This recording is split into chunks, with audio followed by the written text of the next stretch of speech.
Now, let us consider the third and more complex case of general equilibrium model.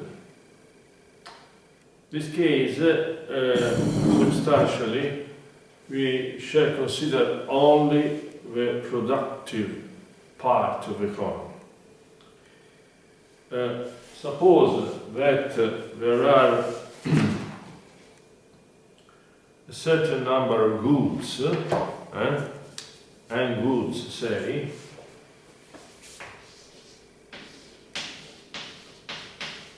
which are produced by means of n production factors, and goods and production factors. Let us denote by P with components P1, etc., Pn, the price system of goods, and with W, with component W1, Wm, the price system of production factors. The problem which we resolve in this case is the following.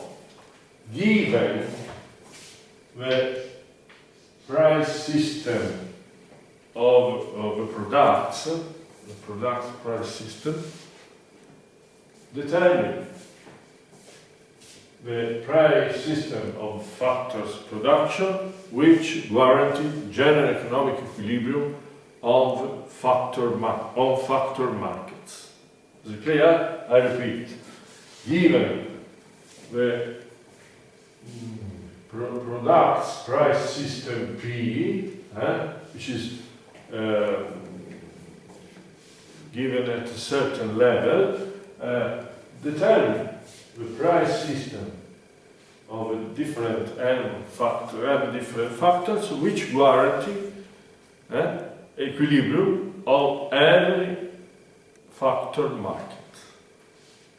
This is a typical problem in international economics, in trade theory. Suppose that we are considering a country which is small, a country which produces small quantities of goods with respect to the global ones. So the quantities produced by this country has no particular influence on the international price system. So we can interpret P as a system of price which prevail on the international markets. And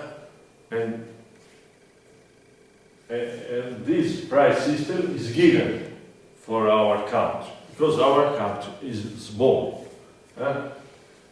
But since, as usual, as is usually supposed in international trade theory, factors are can be employed only in the given country, cannot move from one country to another. Equilibrium of the market factors must be established in the country. There are n markets, one for each factor in the country, and the equilibrium is determined in these national markets. While, on the contrary, goods are exchangeable on the international markets, can be moved from one country to another. Is it clear? Substantially, the problem is that of deducing the equilibrium price system of factors from the price system of products. Is it clear? In our country, there is a vector x bar of initial endowments of VM factors. Then the terms in our country are available. A quantity x bar 1 of the first factor, etc., x bar m of the last factor. And then the demand for factors by the productive firms in equilibrium must be on the whole equal to the available quantities of factors. Equilibrium. In every factor market.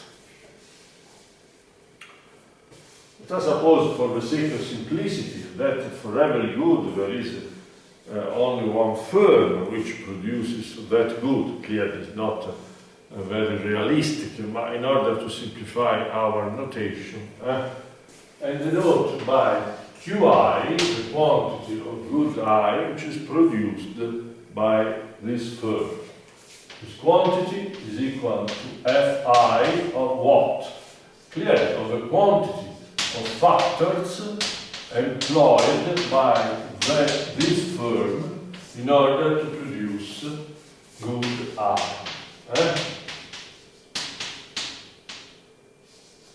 So observe xi1, etc., xim are the quantities of factors which are necessary to produce the quantity Qi of the highest good. As usual, Qi is the maximum quantity of good I which can be produced by means of these quantities of factors. Is it clear? Well, every firm noted that here there is no problem of demand.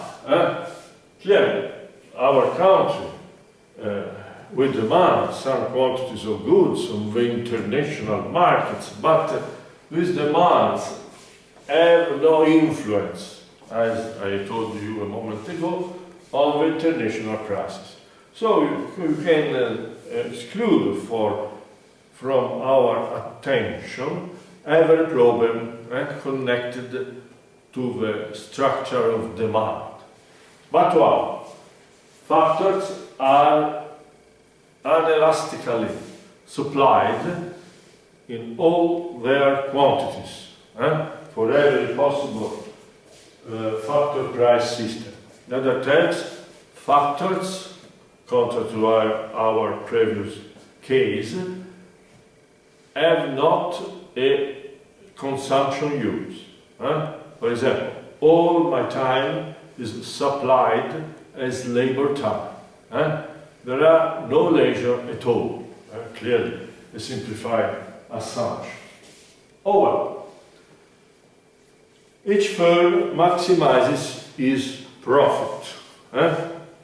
Let us write the profit of the I firm. Let us denote this by pi I, which is nothing but the difference between the value of production, it has denoted by xi, for the sake of brevity, the vector xi1, xim, to avoid too complex a notation. This is nothing but the revenue of the firm minus the costs, which are nothing but sum for k which ranges from 1 to n of wk times x I k. Or in more concise notation, the linear product between the vector w and the vector xi. Well, it's the same thing, of course. The usual profit. Revenues minus costs. Each firm has the objective to maximize its profit. In this way, we obtain the optimal quantities of factors, we shall denote the vector, the optimal quantities in this way. As usual, this vector has n components.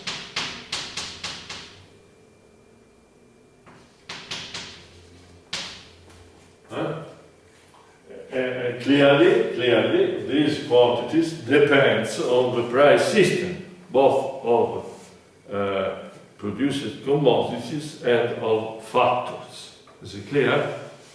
The usual problem of constraint maximization. On profit maximization. Equilibrium. We must find a factor price system, W1, W2, such that the following equality is verified.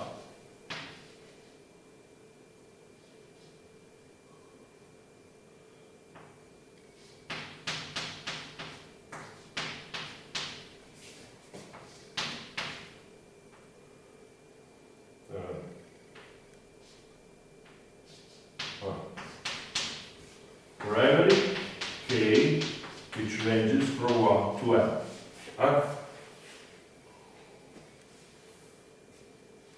We have on the left hand side the total factor demand from the n firms. This is nothing but the optimal quantity of factor k, which is demanded by firm I. And so, by summing these for I which ranges from 1 to n, we obtain the total, the market demand of factor I, of factor k. This must be equal to the available quantity of factor k, which is nothing but x by k. Since if this equality holds for every factor from 1 to n, we have a general equilibrium theorem for an open economy substantial. Is it clear? Thus denote the vector of equilibrium price factor prices in this as with a star, as usual. All the equilibrium quantities are denoted by a star. So, by reassume, given the international price system of the produced goods, we must determine this vector, this price system of factors, which verify this set of equalities. The terms for which every factor market is in equilibrium. This way, we deduce from P the vector W star. And clearly, if P changes on the international markets, also W star will change as an answer to a change in P. But however, this is another part of the problem. Problem is the following. Deduce from P W star substantial. Is it clear?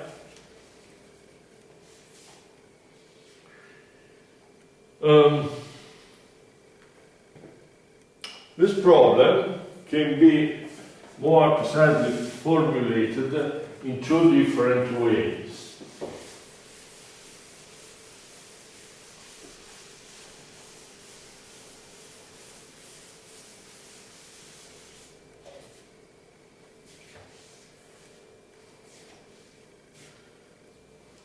Suppose that when our high firm maximizes its profit, every quantity of factor is a positive number. In other terms, our firm employs a positive quantity of every factor in the production of good I. Well, if the production function is differentiable, This implies, it is a well-known condition, this is what? Sorry, the symbol? Yes. X star I. Equal to W, sorry, K. Also.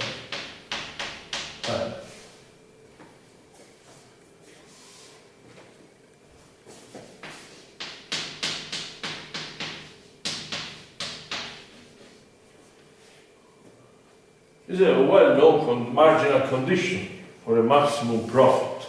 The value of a marginal product of factor K, which is employed in the production of good I, this is its value, must be equal to the price of the factor price.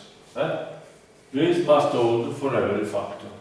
A well-known marginal condition of the standard textbooks of the first level economics of codes. Is it clear?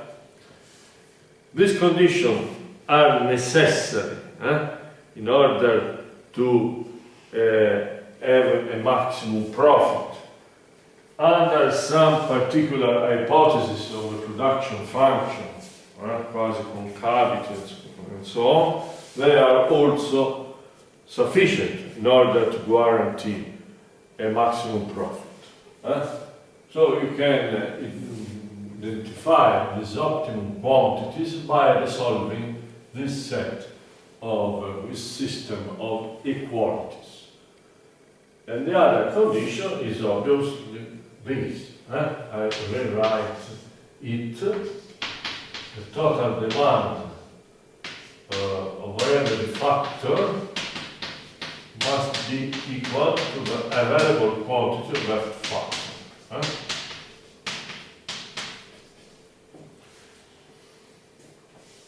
This is the traditional way in which equilibrium can be characterized. These are the so-called behavioral conditions which describe the behavior of a firm. Profit maximization. These are the equilibrium conditions. So you have a system of conditions. Really, here you have also for every I, which ranges from 1 to n here. There is a large system of equations detailing the equilibrium price system W star. This is the usual way in which general equilibrium may be described. But there is another way, and we shall see it after a short interval.